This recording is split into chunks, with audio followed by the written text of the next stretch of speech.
amistades. El día de hoy vamos a desarrollar un requisito más de su clase pionero.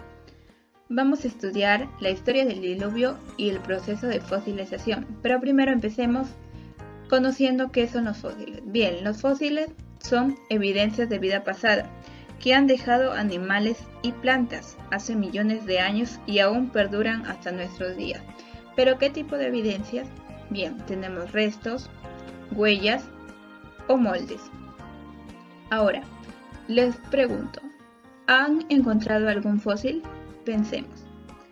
Los fósiles no siempre son grandes huesos de dinosaurios o conchas extravagantes como las que hay en los museos. De hecho, si piensas que nunca has encontrado un fósil, piensa de nuevo.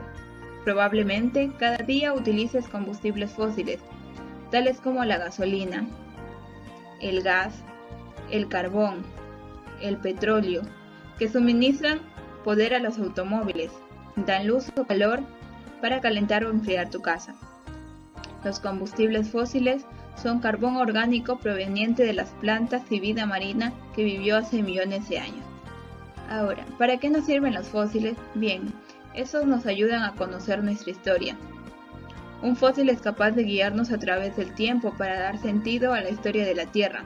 Nos muestran cómo eran los habitantes hace millones de años e incluso cuáles eran sus costumbres, gracias a los fósiles en los que se ha dejado grabado el rastro de actividad en ellos. Ahora, ¿qué es la fosilización?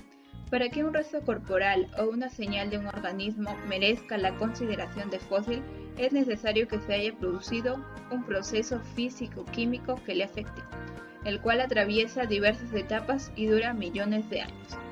Lejos de lo que pueda parecer por la gran cantidad de fósiles que se conservan hoy, la formación de un fósil es un suceso muy sorpresivo y raro, ya que un animal o una planta al morir tiende a ser alimento para otros, no a conservarse durante millones de años.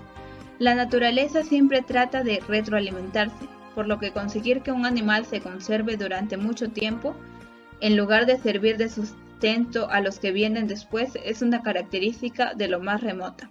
Entonces, ¿cómo se forma un fósil? Vamos a ver.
En esta parte vamos a hablar acerca del diluvio y los fósiles. Muchos científicos han encontrado en las capas rocosas de la Tierra diversas criaturas, desde las más simples hasta las más grandes, y llegaron a la conclusión de que el hombre había evolucionado a partir de estas criaturas, pero solamente grandes inundaciones pueden explicar repentina aparición de diversos fósiles. Y en la Biblia tenemos la prueba de que realmente ocurrieron estas inundaciones, registrada en el libro de Génesis en los capítulos 7 y 8, en la famosa historia del diluvio. Esta historia comienza cuando los hombres empezaron a multiplicarse sobre la tierra, y a su vez la maldad crecía en sus corazones. Esto no agradó a Dios y decidió castigarlos. Entonces Dios habló a Noé, un hombre justo y temeroso, y le dio instrucciones de que construyera un arca. Él pasó muchos años construyéndola y predicando para que las personas se arrepintieran, pero éstas solamente creían que él estaba loco. Luego de mucho tiempo, finalmente terminó de construir el arca. Entonces Dios le dijo nuevamente a Noé: entra tú y toda tu familia. Entonces entró Noé, su esposa, sus 3 hijos y las esposas de sus hijos. Y también metió al arca 7 parejas de cada especie de animales puros y una pareja de cada especie de animales impuros. Una vez que estaban adentro, Dios envió a su ángel para que sellara la puerta del arca. Empezó la lluvia y llovió durante 40 días y 40 noches. Luego de que cesó el diluvio, Noé y su familia quisieron salir del arca, y para comprobar de que el agua se había secado, enviaron animales. Primero enviaron a un cuervo, cosa que no dio resultado. Luego enviaron a una paloma, que a la tercera vez comprobaron que el agua se había secado. Una vez que salieron del arca, Dios estableció un pacto con Noé y prometió que nunca más iba a destruir la tierra enviando un diluvio. Y para señal de esto, Dios dibujó en las nubes de los cielos un arco iris y les dio la orden de poblar toda la tierra.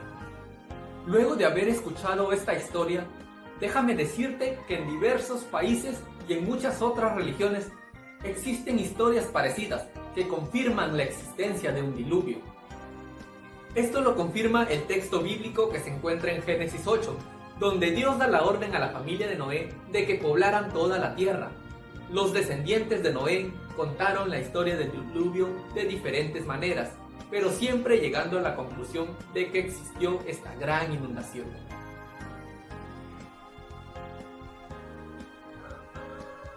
Después del diluvio, inmensos bosques fueron sepultados. Desde entonces se han transformado en lo que nosotros conocemos como el carbón de piedra.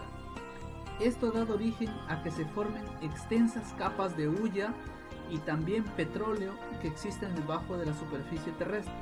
Con frecuencia la hulla y el petróleo se encienden y arden bajo la superficie.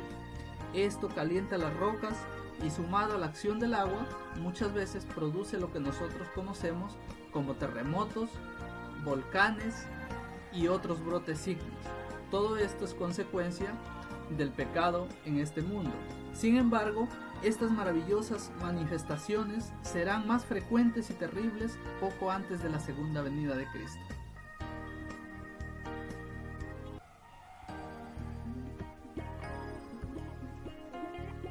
Los fósiles que cubren la Tierra representan una de las ilustraciones más importantes del juicio que podemos encontrar.